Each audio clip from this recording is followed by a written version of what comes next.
Il n'est pas là. Bonjour à tous. Le premier panel du Campus Afrique débute aujourd'hui et nous avons le plaisir d'accueillir Isabelle Bébéard, directrice des affaires internationales et européennes à BPI France, et Papa Amadou Sarr, directeur exécutif de l'AFD, qui arrive d'une minute à l'autre. Donc on va commencer, et d'ailleurs il nous rejoint, il est Commence là. pour le faire arriver. Voilà, et on sait qu'il est dans les parages. Et donc, pour partager avec vous un sujet majeur, Choose Africa 2. C'est mobiliser les financements et l'expertise française au service des entrepreneurs africains. Opportunité pour les entreprises françaises et africaines. Et Choose Africa 2, c'est aussi une nouvelle étape après Choose Africa 1. Choose Africa 1, en effet, a été lancé en 2018 et a concrétisé le renforcement de l'engagement de la France auprès des startups et TPE et PME africaines. Et l'AFD, avec sa filiale dédiée au secteur privé, Proparco, ont déployé jusqu'en 2022 2,7 milliards au bénéfice de 40 000 entreprises et 8 700 ont été accompagnés en assistance. Alors, ouvrons la discussion avec Choose Africa 2. Isabelle, à qui s'adresse Choose Africa 2 et quels sont les 3 objectifs de Choose Africa 2? Alors, Choose Africa 2, d'abord bonjour à toutes et à tous et merci d'être avec nous ce matin. Donc, Choose Africa 2 s'adresse aux entrepreneurs africains et aux entrepreneurs français qui veulent se développer en Afrique. Voilà. Et donc c'est une initiative qui a été lancée donc en février dernier par le président de la République et qui nous a demandé au groupe AFD et à BPI France de travailler ensemble sur cette initiative. Excellent. Et concrètement, les 3 objectifs de Choose Africa 2? Alors, ce qu'on va proposer en fait sur Choose Africa 2, bien sûr, c'est de proposer un financement et un accompagnement pour les entreprises françaises. Et donc là, BPI France, avec toute sa palette d'outils, est là pour vous soutenir, pour si vous voulez exporter, vous installer en Afrique, avec sa palette de crédit export, d'assurance export, de garantie, d'accompagnement. Et avec l'équipe export de BPI France qui est là. Et puis, toute la palette aussi de financement et d'accompagnement de Proparco. Peut-être ce qui est un peu nouveau par rapport au Choose Africa 1, c'est la proposition qui est faite aux pays africains qui le souhaitent, de les appuyer pour la création d'un outil de financement et d'accompagnement des entreprises de leur pays, des TPE et PME de leur pays, sur le modèle de BPI France, sur le modèle de l'ADER, donc avec une assistance technique BPI France. Donc nous, on ouvre le capot de BPI France et on explique ce qu'on a fait, comment on a fait, etc., bien sûr en l'adaptant au contexte local, avec l'appui de l'AFD qui peut financer en partie l'outil qui serait mis en place. Très bien, merci beaucoup. Est-ce qu'on peut peut-être détailler ces institutions, Banque des entrepreneurs? Ça serait donc l'accompagnement connecté avec le crédit et l'innovation, c'est ça? Oui, l'idée c'est de faire un one-stop shop comme on l'a fait ici en France. C'est d'être capable pour une TPE, PME, une start-up de venir dans cette institution. Elle peut avoir plein de formes, hein. Elle n'est pas obligée d'avoir la même forme que BPI France. Il faut choisir la forme juridique qui est la plus appropriée localement. Et l'entrepreneur peut trouver du crédit, de la garantie, peut trouver de l'accompagnement pour essayer de développer plus rapidement son dossier, des financements pour son innovation. C'est un endroit, un outil au service de l'entrepreneur dans chaque pays. Merci. Et alors, à part qui est portée l'initiative de Choose Africa 2? Par qui est portée? Qui est porté Par chez- qui est portée l'initiative? Qui porte l'initiative de Choose Africa 2? Qui porte l'initiative? Les institutions? Voilà. Voilà, c'est ce que tu as dit tout à l'heure. C'est Proparco, Voilà. l'AFD et BPI France et Expertise France aussi, qui est bien sûr, il y a tout le groupe AFD hein, avec ses deux filiales Proparco et Expertise France et BPI France pour la partie entreprise française. Et Choose Africa 2, dans un premier temps, il y a 4 pays qui sont cibles. Pourriez-vous en dire un peu plus? Oui, alors l'idée c'était vraiment de proposer aux pays africains qui étaient intéressés, les 4 premiers en fait qui ont fait une demande et donc avec laquelle on va avancer pour développer l'idée. C'est la Côte d'Ivoire, le Bénin, le Togo et le Sénégal. On a déjà fait avec Papsar et les équipes du groupe AFD, on a déjà fait donc une tournée au printemps pour aller voir les autorités de ces pays, aussi les institutions existantes pour leur parler de ce projet. Voilà, ce sont les 4 pays qui nous ont dit Banco, nous on est intéressés pour poursuivre la discussion avec vous et pour créer ou développer des choses qui sont déjà existantes. Hein. L'idée, c'est de vraiment partir du contexte local, de la situation locale. Par exemple, au Sénégal, bien sûr, il y a l'ADER qui existe. Hein. On ne va pas recréer des nouvelles institutions. Au Togo, pour l'instant, il y a des choses qui existent, mais il n'y a pas encore d'institution. Donc, on est en train de réfléchir à d'autres formes. Mais donc, en Côte d'Ivoire, par exemple, il y a Sésame qui vient juste d'être créé. Est-ce qu'on va s'appuyer sur Sésame? Voilà, tout est ouvert, mais en tout cas, ces 4 pays sont très intéressés par cette démarche et ont envie qu'on les appuie pour développer encore plus vite ces dispositifs pour leurs entrepreneurs. Et voilà, Papa Amadou Sarr. notre guest star. Tiens. Donc on a le plaisir d'accueillir Papa Amadou Sarr, directeur exécutif AFD, chargé donc de la mobilisation, partenariat et communication. Donc voilà, mais ça tombe bien parce que justement j'avais terminé mon propos. Donc on va pouvoir dire à papa de On vient tout nous expliquer. de dire quels étaient les objectifs de Choose Africa 2, les 4 pays qui étaient concernés, et peut-être enchaîner maintenant plus précisément le côté équipe, France, pour servir. Et je te laisse la parole. Merci Vincent et désolé de ces quelques minutes de retard. Nous étions en comité exécutif, vous étiez avertis. Très heureux d'être à BIC encore une fois. Et Isabelle et Vincent sont revenus, je crois, sur les chiffres de Choose Africa 1. C'est pas la peine de revenir dessus. Et Choose Africa 2 aussi, Isabelle, avec qui nous avons fait une tournée dans les 4 pays concernés, qui sont des pays pilotes, il faut le reconnaître. Le président Macron a voulu que nous mettions l'accent sur l'entrepreneuriat des femmes et des jeunes en mettant des ressources importantes. On vise 1 milliard d'euros dans les 5 prochaines années. Et pour l'instant, au niveau du groupe AFD BPI, nous avons validé une enveloppe d'environ 200 millions de francs, 200 millions d'euros, avec 80 millions pour la Côte d'Ivoire, et une cinquantaine de millions pour le Sénégal, 30 pour le Togo et 30 pour le Bénin, pour accompagner ces États à mettre en place des banques publiques d'investissement ou banques publiques des entrepreneurs, ou ce qu'on avait fait au Sénégal à l'image de la délégation à l'entrepreneuriat rapide pour les femmes et les jeunes. Un couple franco-français, BPI AFD, travaillant main dans la main avec Proparco, la filiale secteur privé de l'AFD, et Expertise France qui va accompagner ces États à structurer ces institutions de financement des entrepreneurs en dette, en prise de participation, comme on dit en equity, et en assistance technique. L'objectif étant, dès octobre, nous avons une réunion aujourd'hui justement sur ces questions, de démarrer ces 4 premiers pays avec Isabelle, Vincent, toute l'équipe avec qui nous travaillons, Expertise France, Proparco, pour mettre en œuvre véritablement ces instruments de financement de l'entrepreneuriat. Merci. Est-ce qu'on pourrait préciser également la partie Choose Africa 2 orientée pour les entrepreneurs? Qu'est-ce que ça va apporter? Alors, effectivement, l'impact que ça aura, c'est qu'il y aura beaucoup plus d'entrepreneurs sur le continent financé.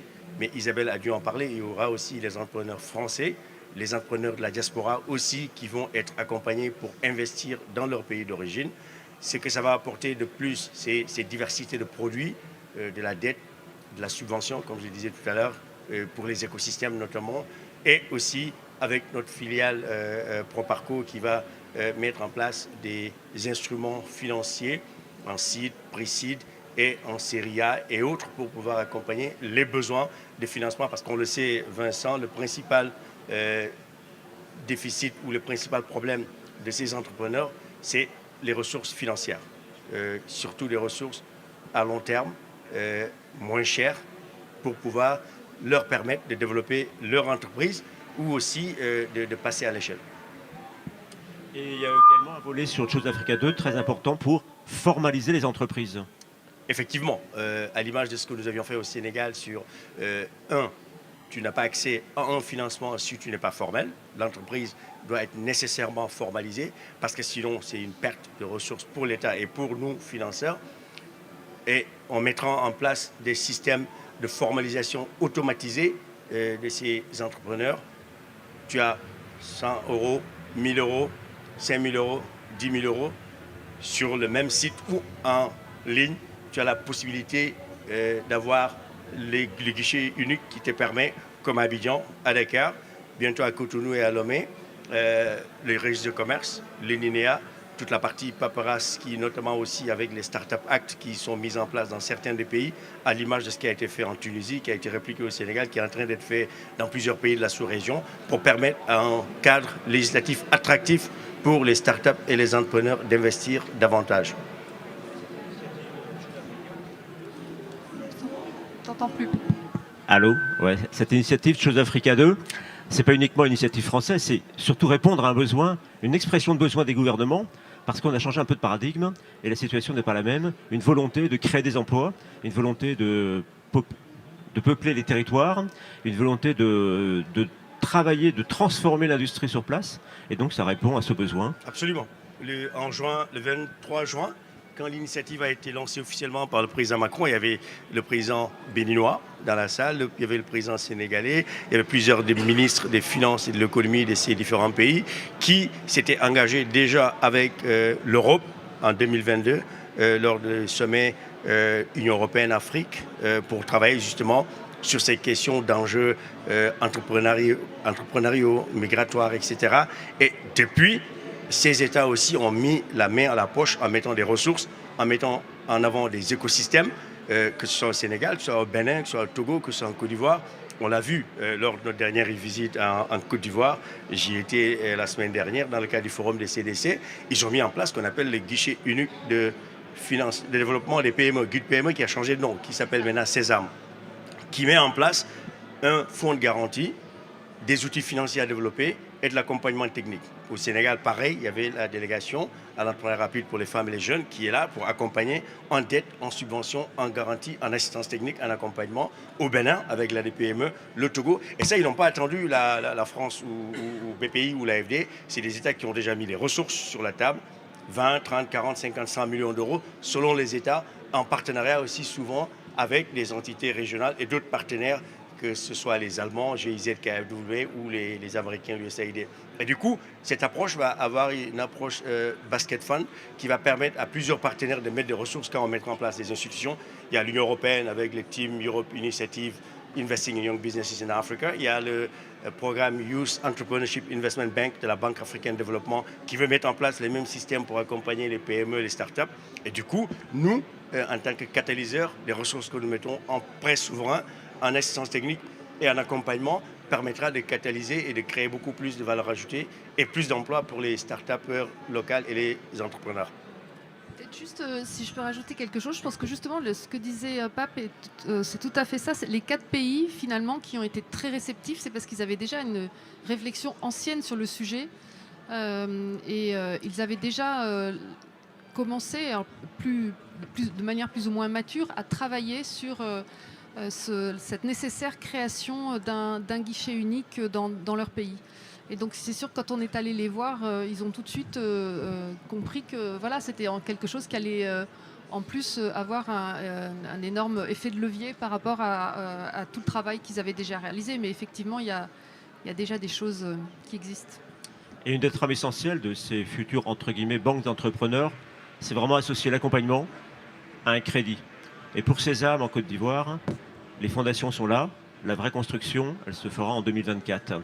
Alors concrètement, Isabelle, Papa Amadou, la mise en œuvre de Choose Africa 2, ça va se passer comment? Qu'est-ce qui va se passer dans les prochains mois? On va recommencer nos, nos duos. Donc dans les prochains mois, on retourne bien sûr voir ces 4 pays pilotes pour maintenant leur dire, bon ben voilà, ça y est, on a des budgets, vous êtes intéressés, donc maintenant concrètement, voilà, il faut faire un plan d'action et on se met d'accord sur le déroulé de ce plan d'action. Encore une fois, avec certains qui sont plus ou moins matures dans leur réflexion. Mais voilà, c'est dès le mois d'octobre, on part sur place. Nous avons un comité tout de suite à 11h pour débroussailler, travailler sur...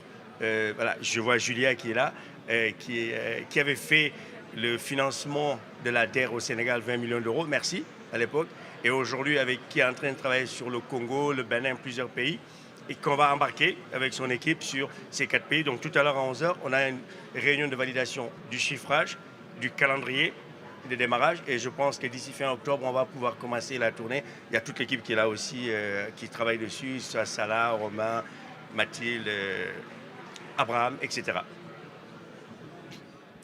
Merci. Je crois qu'on pourrait prendre peut-être des questions du public pour alterner et donner l'avis au débat. Alors, y a-t-il des premières questions, s'il vous plaît? Nous avons un micro qui est derrière. Ah bah sinon... Voilà, il y a des micros. Voilà. Il y a monsieur, puis après monsieur. Bonjour à tous. Merci pour votre initiative. Comment concrètement, en tant qu'entrepreneur français d'origine africaine, je peux directement bénéficier de votre proposition de valeur? Alors déjà, il faut que... Vous savez, chez BPI France, on a des directions régionales, on a 50 bureaux pour être au plus proche des entrepreneurs partout en France. Donc il faut que vous alliez voir votre direction, la direction régionale du siège de votre entreprise pour lui expliquer votre projet. Et donc elle va et alors là, une fois que vous êtes avec c'est le rôle du chargé d'affaires dans toutes les directions régionales de BPI France. Il va être là pour vous expliquer tous les dispositifs et vous mettre en relation avec les bonnes personnes chez BPI France, mais c'est vraiment la porte d'entrée. Et il pourra vous connecter avec les bons interlocuteurs au niveau africain, etc. Donc c'est vraiment c'est votre direction régionale qu'il faut aller voir. Il y a aussi, avec Expertise France, Meet Africa qui accompagne les diasporas qui ont ces guichets dédiés à accompagner tout le processus jusqu'à l'obtention des financements. Il y a une question, s'il vous plaît. Le micro.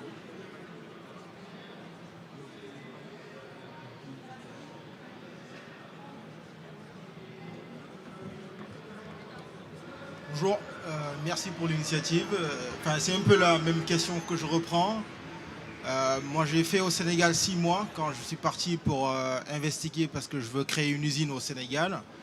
Je voulais juste rajouter que la difficulté qu'on a, c'est qu'on n'est plus au Sénégal et en France, quand on veut lever les fonds, on demande d'aller au Sénégal. Donc, par exemple, moi, typiquement, je suis dans ce cas-là. Quand j'ai voulu lever les fonds au Sénégal, on m'a dit, bah, Liu, ça fait 15 ans que tu n'es pas là. On ne peut pas vous prêter des fonds, donc allez en France. Et en France, après, on me rebalance vers un peu les organismes qui sont déjà sur site. Donc un peu nous, comment on... je rejoins un peu sa question. On est un peu en plein milieu de ces 2 structures. Comment on peut faire? Mais je pense que vous avez répondu à moitié à la question déjà. Tout dépend de comment vous y étiez allé. Je vois les équipes de l'ADER qui s'occupent du fonds diaspora, qui financent les diasporas qui sont de retour, qui sont accompagnés. Maintenant, vous, votre cas, peut-être c'est une entreprise française, basée ici, qui veut investir au Sénégal. Et du coup, c'est du crédit export, ce n'est pas les fonds diaspora. Je sais pas où est basée l'entreprise, votre entreprise, elle est basée où? Le siège, il est au Sénégal, c'est un peu comme Total, où le siège est en France, pardon, pour centraliser toutes les démarches. Et l'exploitation se fait au Sénégal. Donc c'est Alors, c'est vrai que pour avoir un financement BPI France, il faut qu'il y ait une activité réelle en France. Ça ne peut pas être juste un siège pour avoir des financements. Il faut que vous ayez des salariés, une création de valeur en France. Après, bien sûr, si vous voulez aussi faire un développement au Sénégal, on vous aidera parce que c'est pour vous développer. Et vous savez que le plan, l'Afrique est une des destinations vraiment stratégiques pour BPI France. On veut vraiment encourager, accompagner les entreprises françaises à se développer en Afrique. Donc, on vous accompagnera pour votre développement en Afrique, mais effectivement, il faut qu'il y ait une activité réelle en France. Voilà. La difficulté, juste pour ne pas extrapoler sur le projet, mais la difficulté, c'est que, c'est en deux phases. Le projet, phase exploitation, c'est au Sénégal, mais toute la phase distribution, commercialisation se fait en France. Donc, c'est un peu... Okay. Et vous êtes déjà allé voir BPI France ? C'est en cours. Ah bon, d'accord. Allez voir BPI France. Vous me donnerez votre carte après. Voilà, c'est ça. Okay. Mais on a des bénéficiaires de la diaspora qui sont dans la salle, qui peuvent témoigner de comment ça a marché des deux côtés. Aussi bien Meet Africa, AFD et pour le cas du Sénégal avec l'ADER. Des questions? Ouais.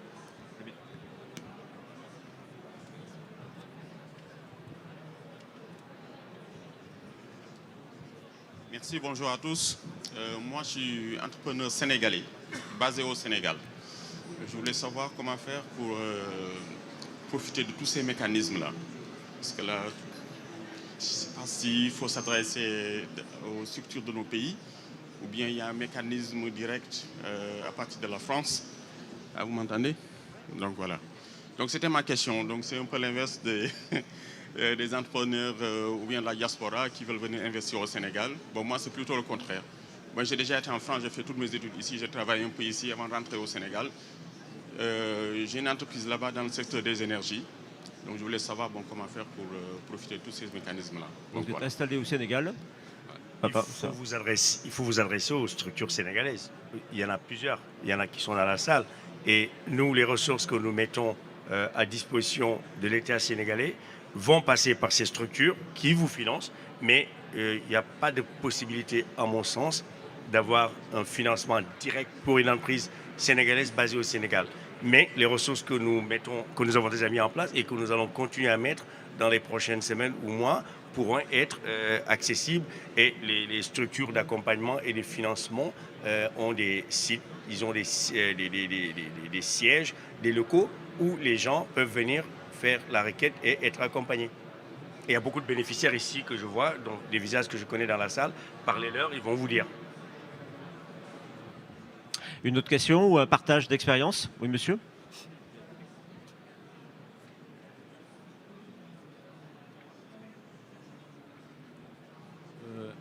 Merci pour l'ensemble de ces initiatives. On voit qu'il y a beaucoup de choses qui sont faites.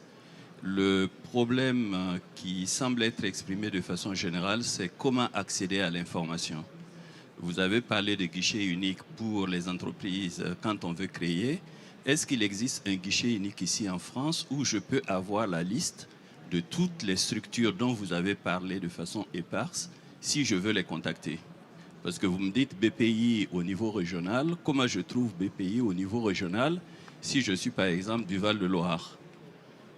Vous allez sur Internet, vous faites BPI France Val-de-Loire et vous allez tomber sur la structure et les coordonnées de BPI France en Val-de-Loire. On est très visible. C'est jaune. C'est très simple. Et dans chaque direction régionale, vous avez les activités, les métiers garantis, accompagnement, crédit, innovation, international. Donc une très grande transversalité. Donc il faut frapper à la direction régionale de là où est situé le siège de votre entreprise. C'est par téléphone ou par mail, vous les contactez et ils vont vous mettre en relation avec un chargé d'affaires en fait.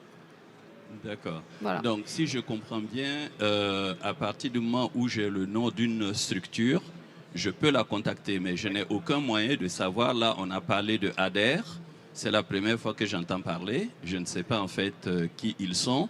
Si je n'ai pas l'information, j'ai le sentiment qu'il existe beaucoup de structures. J'ai le sentiment qu'il existe beaucoup de structures et c'est à votre honneur d'avoir fait cet effort-là. Ma question est comment je fais pour savoir quelles sont les structures existantes, qu'est-ce qu'elles font et comment je fais pour y accéder. C'est ça simplement ma question. Alors, une précision. C'est la DER, c'est au Sénégal, c'est pas en France. DER, délégation à l'entrepreneuriat rapide pour les femmes et les jeunes. Les équipes sont là, vous pourrez leur parler si c'est le Sénégal.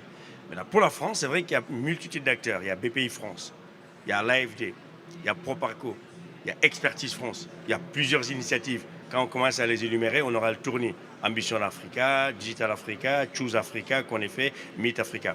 Mais chaque structure a ses locaux, son portail et ses guichets en ligne. C'est à vous de faire aussi un peu de recherche. Vous avez les noms, on vous les a donnés. Allez-y, c'est accessible, c'est transparent, c'est disponible. Ça dépend où est basée votre société en fait. Bon, moi, ma structure est basée dans le Val-de-Marne, à Créteil. Et bon, c'est juste parce que je ne voudrais pas prendre beaucoup de temps, mais j'ai eu énormément de mal à pouvoir accéder, par exemple, à BPI France. Voilà. Et quand vous appelez, on vous envoie, on vous dit non, nous sommes basés à la Défense. Vous appelez à la Défense, on vous dit non, c'est à tel endroit. Et c'est très compliqué. Voilà. Et quand on est surtout entrepreneur, on a le nez malheureusement dans le guidon parce qu'on a des préoccupations qui sont autres. Et quand on n'a pas la possibilité d'avoir directement accès aux personnes, on a le sentiment en fait de perdre tout simplement du temps. Et ça, c'est dommage. Et quand on ne frappe pas non plus à la bonne porte, parce que BPI France, c'est une grosse structure, là, vous avez parlé de la diaspora, des petites entreprises. Vous allez taper au niveau, par exemple, des PME chez BPI France, on va vous dire non, notre ticket d'entrée, c'est 1 million d'euros. Vous avez besoin de 500 000 euros, ça ne passera pas. Non, Bon. mais alors, on a ça dépend quels outils, bien sûr, mais en tout cas, on a du financement inférieur à 1 million d'euros. Mais effectivement, ce qui n'est pas normal, c'est qu'on vous renvoie d'une structure à une autre. Mais vous devriez avoir Val-de-Marne, vous avez une direction régionale BPI France qui est dédiée justement à la région parisienne et vous devez avoir une personne qui vous contacte. Mais bon, vous me direz, je regarderai ce qui s'est passé. On vous met en relation avec la bonne personne. On vous met en relation avec la bonne personne. On a une direction régionale à Val-de-Fontenay. Donc voilà, on vous mettra en relation, on va parler après le pitch. D'autres questions, d'autres partages, s'il vous plaît? Le micro, vous passez le micro. Bonjour à tous. Moi, j'avais une question. Là, vous avez cité 4 pays où vous êtes déjà présents. Je voudrais savoir pour la Guinée-Conakry. Moi, je viens de Guinée-Conakry. Est-ce que vous avez des projets aussi pour là-bas? Alors, on a 4 pays pilotes. Julia, vous avez quelque chose sur la Guinée-Conakry?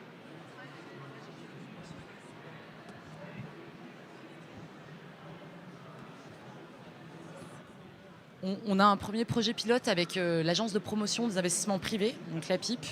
On va financer plusieurs centaines du coup, d'entrepreneurs. Donc ça peut être aussi un moyen pour vous de vous rapprocher d'une institution guinéenne. Je ne sais pas qui a posé la question, parce que, excusez-moi, j'étais en train de... C'est moi. Voilà, donc on a ce type de programme. Et au niveau régional, on est en train aussi de réfléchir à des facilités. Donc je pourrais aussi vous passer mon contact pour qu'on puisse en rediscuter. Tu peux parler des pays sur lesquels tu as déjà des projets entrepreneuriaux en cours? Au-delà des 4 pays qui ont été mentionnés, du coup, le Bénin, le Togo, la RCI et le Sénégal, on a d'autres projets donc, qui ont été lancés notamment en RDC. Donc un grand projet pour les femmes entrepreneurs, mais qui aura vocation certainement à s'élargir à terme. On a aussi d'autres projets qui sont en cours de discussion dans plusieurs pays. Et on réfléchit notamment maintenant à accompagner des États sur des mouvements, on en a parlé tout à l'heure, Startup Act, Small Business Act. Donc on regarde de près aussi ce qui se passe, notamment au Rwanda, avec un Startup Act qui est en cours de constitution.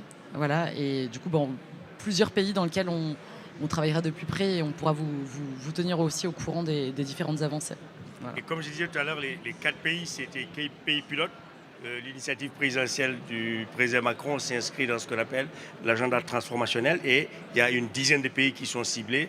On a les 2 Congos, on a le Cameroun, on a l'Angola, on a la Mauritanie et il y a un dernier pays, les Kenya, qui sont sur la liste à horizon 2024-2025.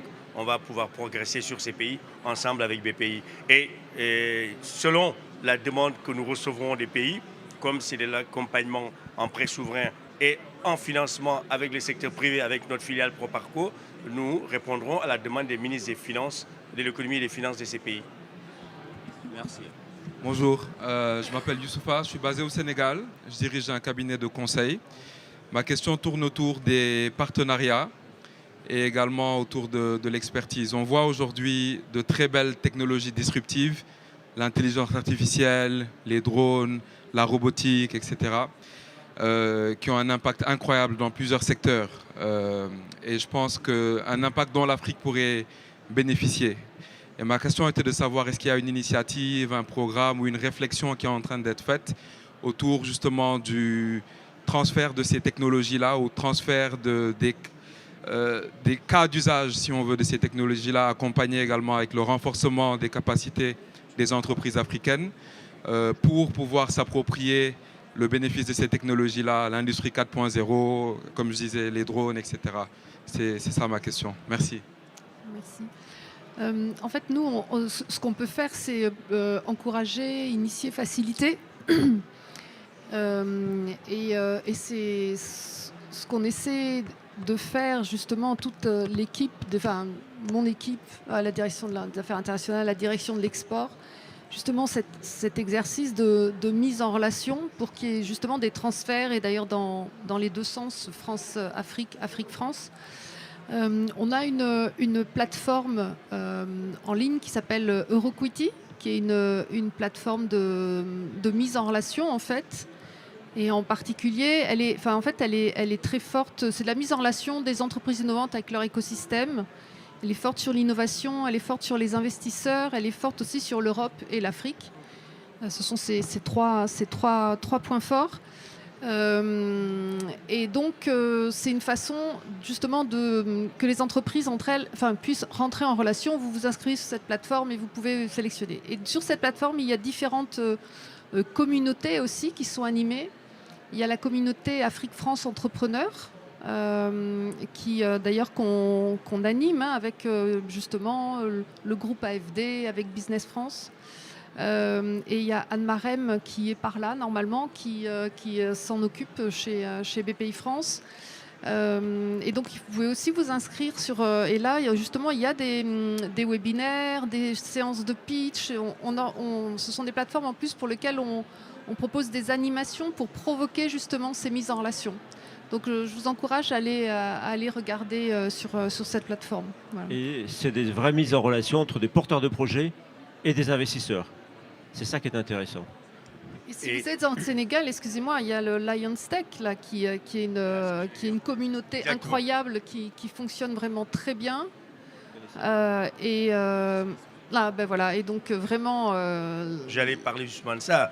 On avait mis en place avec l'ambassade de France, BPI et l'ADER, Lions Tech Invest, qui est accompagné. Et je vois aussi les start-upers de la salle qui sont dans l'intelligence artificielle, la blockchain, qui étaient des précurseurs sur ces sujets il y a 3-4 ans déjà. Et aujourd'hui, nous avons notre filiale Proparco, qui a une filiale qui s'appelle Digital Africa, qui aussi travaille sur ces sujets en accompagnement financier, mais aussi en équipement technique et travailler ensemble sur la création d'écosystèmes pour pouvoir toutes ces technologies, pas seulement en France, mais dans les pays. Et c'est la raison pour laquelle la plupart des pays africains, y compris le nôtre, amènent chaque année des cohortes d'entrepreneurs dans le cadre de Vivatech.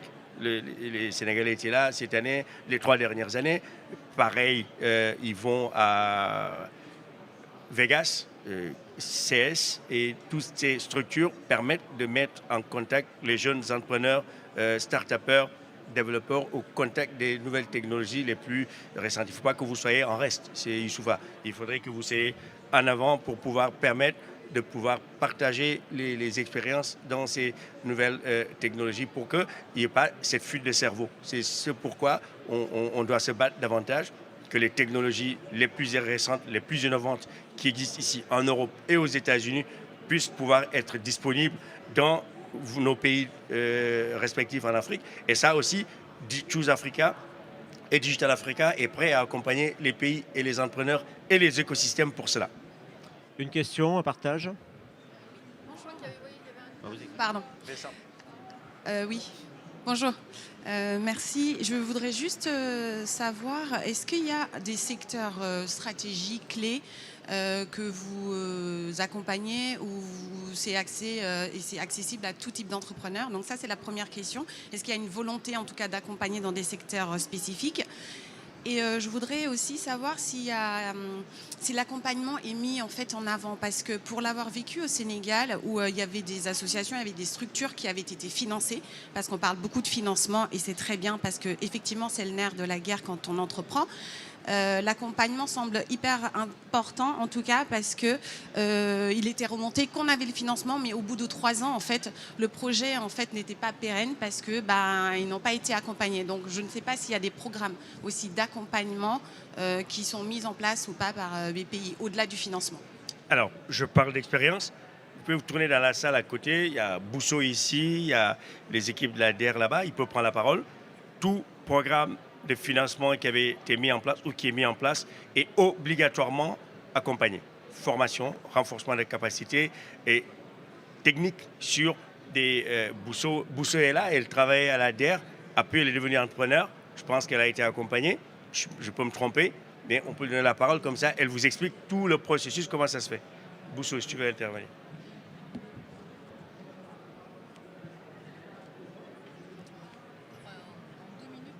Merci. Oui, effectivement, donc j'ai travaillé à la DER, donc j'ai démissionné en 2020 pour être entrepreneur. Et pour dire en fait effectivement qu'il y a quand même pas mal de structures au Sénégal qui accompagnent en fait les entrepreneurs. Je parle déjà de la DER, mais il y a également la DPME, qui est une structure vraiment d'accompagnement technique, qui permet justement au-delà du financement de vous accompagner sur les aspects de gestion et aussi à la DER, hein, parce que moi j'ai suivi récemment un programme d'accompagnement avec Deloitte. C'est dans le cadre du PAVI, d'ailleurs, dans le programme qui a été financé par l'AFD, où il y a eu tout un programme sur l'accompagnement non financier, c'est-à-dire sur tout ce qui est la gestion, la restructuration. Vraiment, c'était vraiment axé, un programme sur mesure qui permet justement de faire développer en fait le business au-delà même du financement. Donc on pourra échanger davantage après sur ça, mais voilà, c'est un exemple en fait. Merci beaucoup Bousso. Et pour les secteurs, c'est multisecteur. Ouais. C'est les pays qui nous proposent les secteurs dans lesquels ils veulent qu'on intervienne. Nous arrivons à la fin de ce panel. En résumé vraiment,